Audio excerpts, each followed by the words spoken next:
Friday night is football night when it comes to the Sky Sports Centre. Paul Dempsey and Dominic Collier have the day's headlines and preview the league and cup replay matches ahead. Next here on Sky Sports. While on Sky Sports 2 next, boxing and the Dakar Rally are two of the features of Trans World Sport.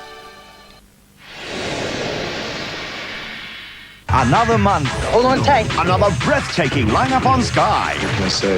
Inspired. Arnold Schwarzenegger, Jamie Lee Curtis, True Lives. Danny DeVito. He's what you call a Renaissance man. The Legend of a Great Warrior. Sol Geronimo. Fate Mate and Fugitives. Bad Girls. Elijah Wood, Bruce Willis, North.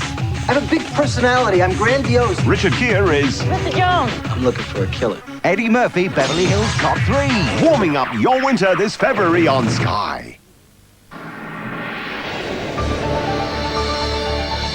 This is Sky Sports, part of the Sky Television Network.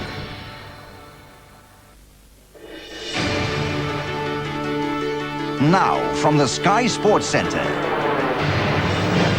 UEFA bans Spurs and Wimbledon from Europe for a year in the Intertoto row.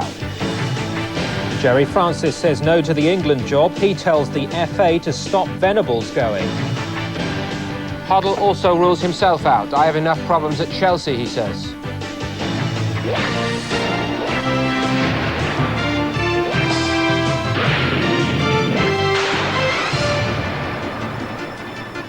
In the Sports Centre, Dominic Collier and Paul Dempsey. It's back to Premiership action this weekend, but the big question still, who wants the England job? The guessing game goes on, the England shortlist getting shorter by the hour.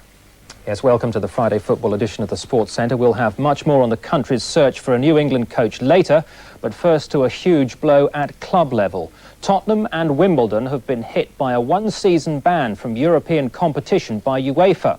It'll be enforced any time over the next 5 years, should either club qualify for Europe during that period. The ban is punishment for Spurs and Wimbledon fielding weakened sides in last summer's Intertoto Cup. Both clubs are appealing against the ban. It's the second major penalty imposed by European football's governing body. They've already stripped England of an extra UEFA Cup place. George Gavin reports.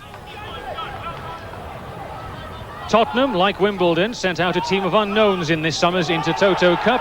Spurs lost this match, played at Brighton 2-0, and later lost 8-0 in Cologne. Some of the press dubbed it the Inter2 Bob Cup.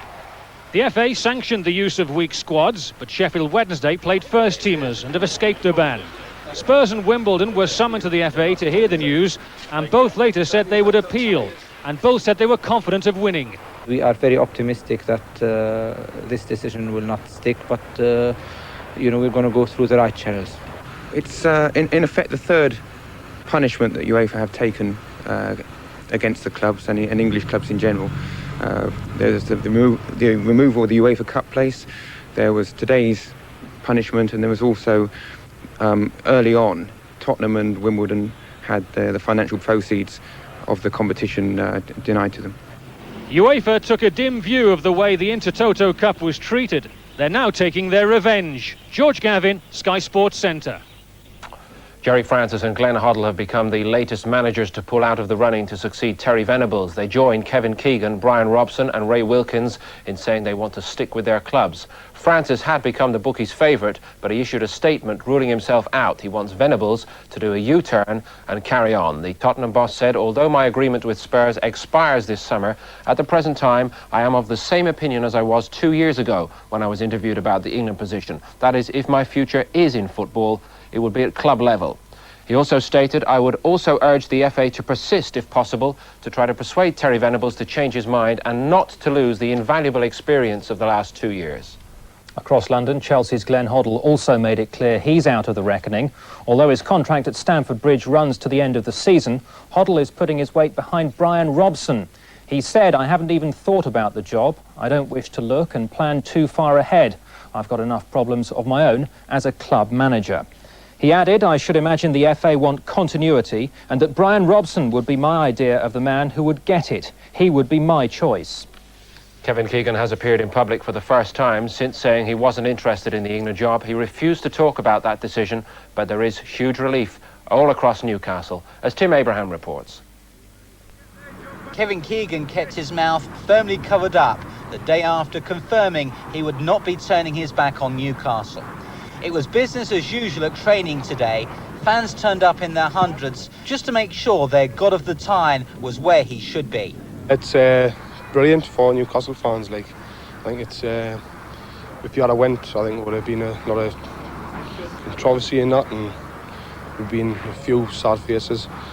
I'm just pleased he's staying. Everybody's happy about it because he has signed a 10-year contract with her, so we hope he's going to stay for the full 10 year, maybe sign another one. Keegan's England rejection has come as a huge relief to the players too. Skipper Peter Beardsley knows him better than anyone, and as an England international knows the qualities needed at international level. He says England's loss is Newcastle's gain. We're delighted. To be honest, we had no doubt. You know, he loves this place. He's done so much, but he wants to make sure he does a lot more. You know, and we're delighted. We want him to stay here as long as he can. You know, and as long as we are successful, he will stay. You know, there's no doubt about that. That's what he wants to be. He wants to be a big success, and hopefully he will be. It was about this time last year that Newcastle's championship bid began to fail. Now that Kevin Keegan has pledged his future to Newcastle, all the stops are out to make sure that doesn't happen again. Victory over Coventry on Super Sunday will go some way to putting the record straight. Tim Abraham, Sky Sports, Newcastle. Keegan, of course, would still be the people's choice as England's boss. He's also still the choice of the elder statesman among Premiership managers, Ron Atkinson. He's told Nick Collins that Keegan could job share, managing both Newcastle and England on a part-time basis. I think that would probably, in my opinion, be the best. Give it Kevin for 2 years on a part-time basis and let him have his lieutenants. Let Brian Robson and Ray Wilkins stay alongside him, and then eventually, you know, those two would probably take over the job in tandem.